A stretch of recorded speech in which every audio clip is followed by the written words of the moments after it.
তথা অসমৰ পঞ্চম বাৰ্ষিক কেন্দ্ৰীয় অধিৱেশনৰ লাইখুটা স্থাপন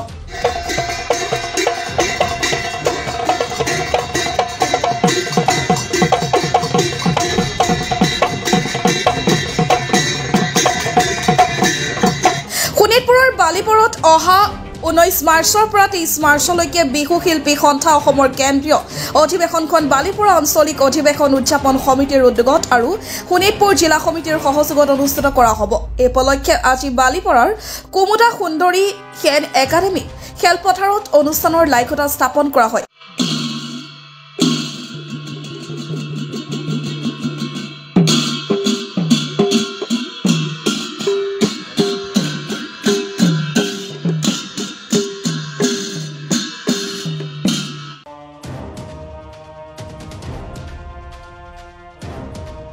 বালিপৰাৰ পৰা প্ৰাঞ্জলৰ প্ৰতিবেদন দ্য নৰ্থ ইষ্ট টাইমছ।